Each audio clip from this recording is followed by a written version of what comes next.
imos ca primeira pregunta. Tiñades proxectos entre mans antes do confinamento? Sí, claro, sí, tiñamos.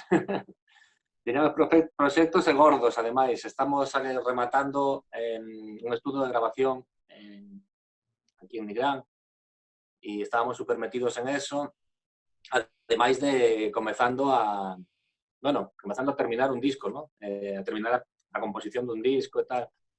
Unha cousa estaba relacionada coa outra, bueno, pois agora a nova realidade que nos atopamos así de golpe a mediados de marzo, pois nos deixa bastante tocados en todos os aspectos, ¿no? Aspecto anímico, aspecto económico e, sobre todo, aspecto vital, porque moitas de nós, pois, claro, temos serios problemas agora mesmo para ingresar de algún lado, sabes? Sí, claro, Pero claro. o certo, bueno, antes dicen que de xeito anímico sí que nos afectou ao principio, pero creo que soubemos darlle a volta. Primeiro houve un estado de shock, creo que xeral, ¿no? Medio xeral, todo Dios metido en casa, hostia, que pasa? A nós se nos caía o mundo encima por eso, porque acabábamos de meter un montón, invertir todo o que tiñamos, tanto de pasta como de tempo, como de enerxía, en ese estudo que estaba a punto de comezar a andar e de repente se nos para todo, ¿no? Pero sí que subimos ya darlle a volta, en plan, pensamos un pouquiño, pois eso, que como a nós estaba todo Dios, empezamos a sentirnos que podíamos ser útiles para outra xente, entón foi cando empezamos a crear, a intentar sacar estes traballos que tiñamos atrasados, como o que fixemos con Now, ou a canción de Terra, bueno, temos un pouquiño así de vida tamén as integrantes do grupo que estábamos un pouco pues, perdidos, non? Claro, entendo. De feito, a seguinte pregunta vai relacionado con ese tema, con Terra, porque sacachedes fai 3 semanas Terra, versión acústica con, digamos, con moitas persoas. E claro, querería saber cal foi a orixe desa idea e por que escollichedes Terra en concreto para facelo. Vale, nada, a ver, cando empezou a movida esta, non sabíamos como comunicarnos co público de modo musical. Non había posibilidade, claro, non podíamos tocar. Empezamos a ver o que facía todo Dios, pois concertos en streaming ou grabacións e tal. E, bueno, os medios que tiñamos podíamos facer unha versión en acústico. Porque o batería do eléctrico ou algúns músicos pois non teñen capacidade para poder gravarse, non teñen máis que un teléfono. Bueno, para a base da canción eso non era válido.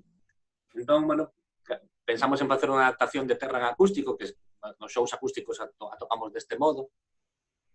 Pois para darlle un pouco de vida pensábamos en convidar as colaboracións que participan na canción originalmente, que xa son unhas cuantas, xa son, non sei se 10, 15 ou 20 personas, pois son hostia de peña que cada un soltaba a súa frase, non, na canción original.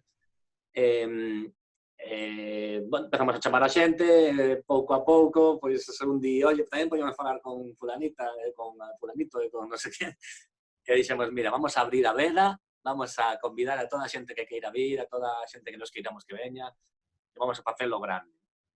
Nos metimos en un lío que flipas, porque claro, esto o audio mesturo eu e o vídeo mesturaba o baixista, e era como, buah, tío, ahora temos 61 WeTransfer, sabes? Unha locura. Pero, bueno, creo que a mensaxe estaba clara, ¿no? A mensaxe era unha mensaxe de unión que nós sempre tratamos de transmitir. Non creemos en absoluto na competición entre bandas rebeldes musicais, senón que creemos na unión. Se queremos loitar contra algo e conseguir algo, temos que estar xuntas. Esa é unha mensaxe que, tanto coa música como con actos, aquí da Ría sempre trata de transmitir. E creo que esta canción, pois, que conseguimos. Conseguimos en un momento moi raro para moita xente, para todo Dios, un momento moi raro. Pois, chegaronnos moitas mensaxes de pel de galiña, de pelos de punta, de vaguas, ¿no? De decir, hostia, chegamos adentro, ¿no? Creo que non é só a canción, que é unha canción bonita, non é daqui da Ría, senón que era esa unión de xente diversa, de diversas bandas, todas da Galiza, cantando unha canción que animaba a alma, ¿no? En eses momentos. En relación tamén te dicías que este era un momento, digamos, como de shock, que tivemos que aprender a levar o mellor posible ao do confinamento. Como afecta todo isto a vosa creatividade? Positivamente. Claro, a ver, tamén o que te dicía antes, primeiro show, despois, veña, vamos a facer cousas, e fixemos esas cancións, sacamos tamén unha canción que tiñamos aí grabada a medias con Now, dende había tempo, demos o empurrón. Eses primeiros 15 días, 3 semanas de confinamento, estivemos con esa historia. Pero, bueno, eu teño moitas letras pendentes, teño melodías pendentes, temos cancións, como te decía, para un próximo disco, pero que aínda non son cancións, que sabemos como van a ser, máis ou menos, pero que só son unha idea de estribillo por aquí e tal. E despois de estes 2 lanzamentos decidimos tamén meternos un pouquiño a aproveitar o tempo de cara a poder sacar traballos novos, non? E, hostia, houve unha semana ou 2 que eu estaba hasta mosqueado xa, tío, estou aquí currando e non me sai nada que me motive, que me mole e tal. E agora esta última semana empezaron a sair cousiñas bonitas, empezamos a escribir cousas guais, ou sexa que, bueno, como todo, tes que adecuarte. Eu creo que hai que adecuarse e de súpeto, pois, estas cousas de compañeros son moi así tamén. Non sei que artista era que decía que me pille, que a inspiración me pille traballando, non? O traballo, pois, foi un pouco así, botándolle horas aquí, agora que non temos bolos, non temos fines de semana tolos, que nos, claro, que a rutina normal de aquí da ría é moi moi axetreada, non? Entón, o traballo de compoñer sempre iba quedando así, a ver se esta semana cuadra, que teño un par de días para poder centrarme e tal, e ao final non cuadraba porque chegabas o domingo desfeito, o luns é o noso domingo, é o día libre, o martes igual non tiñas a cabeza no seu sitio, ou había que facer outros chollos de enviar merchan ou movidas, e de súpeto xa era xoves e tiñas que pensar en sair o día seguinte de novo de bolo, non? Entón, esta pausa sí que nos veu guai tamén, sobre todo a min para escribir letras, que as letras a min fai falta darlle durante un par de días ou 3 voltas, non? Sobre todo, para empezar, polo menos, para ter unha letra completa necesito 2 ou 3 días. E, bueno, estou contento. En cuanto ao aspecto compositivo, este parón non nos ven mal tampouco. Pois alegro-me que se aí, sí. E agora hai que mirar o non? Tamén é certo.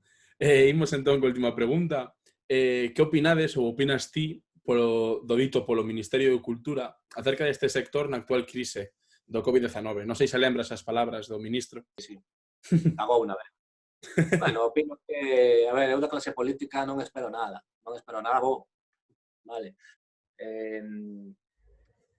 E menos para apoiar a cultura, e menos aínda para apoiar a cultura alternativa onde englobamos a daqui da ría. Moi complicado, sabemos que a eles non lles interesa, que un pobo culto non interesa nas grandes, bueno, os que mandan non lles interesa, non? Interesa que sexamos rebaño, que vexamos a súa televisión, a súa cultura e nada máis. Entón, non me sorprendeu, cabreoume un pouco porque en estes momentos estamos todos cabreados, pois cabreados, polo menos estamos jodidos, pois sí que chocoume, non? Porque era moi fácil salir o sea, con os mesmos feitos podería ter saído desa papeleta sen facer tanto ruido, tipo cagou na moita. Pero, bueno, eu penso que se está dicindo moito agora isto de solo o pobo salva o pobo, e creo que vai a ser a nosa realidade. O sea, nós, se queremos manternos, vamos a ter que pensar fórmulas para poder chegar a sitios, e se abre un pouco a veda e tal, pois antes de que se abra de todo, buscar algunha fórmula de facer mini concertos ou cousas así, e despois pois estamos comprobando ahora mesmo, estamos recibindo pedidos de merchandising, pero como nunca. A xente está solidarizando coa nosa situación un mogollón, e supoño que con outras bandas será igual, non? Creo que nós vamos a sobrevivir, ou polo menos o pouco que podamos ingresar durante este período que parece que vai a ser largo, creo que vai a ser gracias ao noso público. Os cartos aquí xa sabemos para onde van, os cartos sempre foron para os mesmos, entón, e aparte eso, ainda que despois invirtan en cultura ou fagan a super roda de prensa e xa se aclare todo, e os sindicatos de actores e todo Dios diga que guai, ao final esos cartos os vai a levar a xente que menos os necesita, o sea, a xente que máis xenera ano a ano e a xente que ten máis medios. Creo que a cultura, a subcultura ou as subculturas alternativas e tal, pois que vamos a quedar de lado, obviamente, porque sempre pasa, sempre é así. Así que nada, eu creo no meu pobo e non creo nos gobernantes. Pois creo que non hai mellor maneira de rematar esta entrevista con esa frase. Eu xa sabía de antes de facer a entrevista que se conseguira contactar contigo e nos dar unha entrevista, a verdade que é o que precisamos nesta conta. Que o que intentamos é levantar a cultura galega, que tan feitiño desastre nos deixan, por desgraza. Sí, bueno, non que nos é que eu creo que directamente non lles interesa en absoluto que existamos. Pero a realidade estalles dando na cara, cada vez hai máis bandas, cada vez hai máis xente que está facendo, aparte, hai unha cousa moi curiosa a nivel musical, por exemplo, é que xa non son, antes, grupos galegos reivindicativos que cantasen en galego, tal, pois eran algún punky, algún rockero, algún tal. Agora hai de todo, tío. E todo Dios está cajando neles, sabes? Entón, eso é un paso creo que moi importante para a nosa cultura, que estamos diversificando, hai unha cultura plural e viva, cada vez aparecen máis grupos de diferentes estilos que cantan a mesma mensaxe, ou unha mensaxe similar. Eso que imos gañando a partida, eles, polo tanto, non nos van a subvencionar, pero nós tampouco vamos a desaparecer, sabes? Así que, nada, a guerra sigue. Pois perfecto, pois Gabri, moitísimas grazas outra vez, esperamos veros nos escenarios o máis pronto posible. Grazas. Vale. Grazas a vos, e nada, por traballar pola nosa cultura, pola nosa forma. A nosa música é